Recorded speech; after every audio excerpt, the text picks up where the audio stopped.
Welcome to Twinning Time with us here at Liberty Living. We have a 7-step mindset mastery challenge using a P.A.N.A.C.E.A system.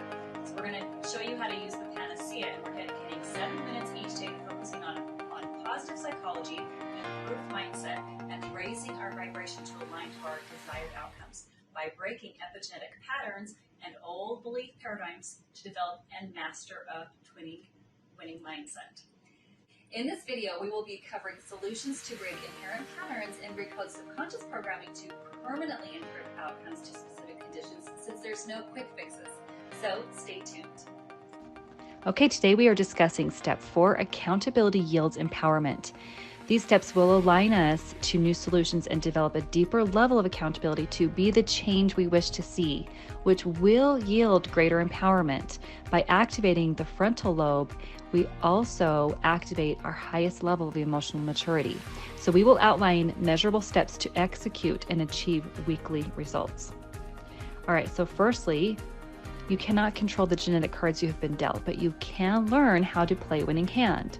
So how can you be the solution or change you wish to see? When we feel triggered by others and maybe perhaps what they're demonstrating, it is generally just an indication of what we do value, that maybe we feel as though it is in some way violating what we value. So if we wish to be the change we want to see, then we can look at how do we live more congruently to our value system. And that is how we can also put the power back in our hands and take personal accountability by changing a behavior or breaking a pattern, which is often even a codependency, whether it's to a person, a place, or a substance, if necessary. So if we want to be the change we wish to see, instead of using projections on others, we can take accountability for this is how we choose to live our life. And we need to remember, we can choose to live our life the way we wish to live and allow others to do the same. And this is a very common principle that we are all aware of, and yet we need to put into practice and be reminded of every day. Because learning how to coexist with others instead of feel different from others is where we are stretched and generally where we're needing to learn how to mature. And it's just typically identifying where we have room for improvement.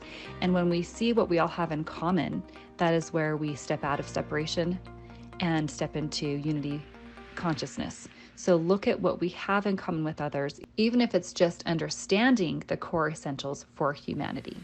So what is the worst case scenario and a contingency plan? Feeling prepared by taking time to meditate on alternative scenarios or solutions is the best way to dissolve fear or operate from recurring patterns. What new outcome are you ready for? Don't think limited, stretch your imagination, because we often go to what's familiar. We have to think outside of what's familiar to reach new opportunities and possibilities. So stretching our imagination is going to work better for us. And then once we can stretch our imagination to new opportunities, then we can identify what new opportunities have excited us. This is when it's really important to also take a moment to write it down. Write down a few of them, and when we feel as though there's infinite opportunities that are available to us, this is when we are stepping into the abundance consciousness. And when we run out of steam and need a new ambition to follow through, we need to repurpose our intentions and operate from new inspired motivation. So these steps can help, and they're adapted from Brian Tracy from Eat That Frog. All right, so to execute new tasks or projects, it helps to complete tasks that require daily motivation and recharging our capacity to, again, generally complete the harder tasks. And I believe we need to first validate where we have been good at this and note what difficult tasks we have completed first, just to keep us motivated instead of feeling depleted. So take the time to finish the task well and on a consistent basis. I'm still a work in progress with this step. My goal is an 80-20 principle to reduce perfection and the never good enough syndrome to ensure that the project and task is actually completed. Then look at where I have room to improve and keep refining, perhaps the next time around. This again ensures that it's actually getting done, and when I have maybe a dozen of other tasks. So 80-20 is where I have settled to make peace and accept that it's done to 80% of my satisfaction, for instance, with room for improvement instead of crunching away for endless hours on one project. The next step is prioritizing tasks and completing the most important task first, which is key, and for many good reasons. It will help the rest of the day not only go smoother and quicker, but it's preventing time-consuming procrastination, which occupies way too much space and actually causes anxiety. So we work faster and more productive when we're clear, which is the advantage to meditate on specific steps to see it through first. And it also increases productivity, performance, and time by first thinking it through. 90% of our experience is due to 10% of the planning. So most successful people will triple their efficiency and even competency when they think on paper. Again, this is a more powerful way to achieve our goals by helping to make it more concrete and actually feel more tangible by writing it down. So set an urgency and a deadline to finish the tasks. Otherwise, you will procrastinate and may not ever get it done. So make it a priority. Clarify, decide on what you want, create the objective goal, and don't work hard on low-value tasks. So list the high-value tasks in essential order to be completed.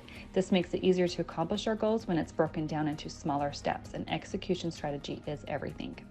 So take 1 to 3 steps each day to achieve the goal, whether it's related to exercise, diet, learning a new language, attaining a degree, and so forth.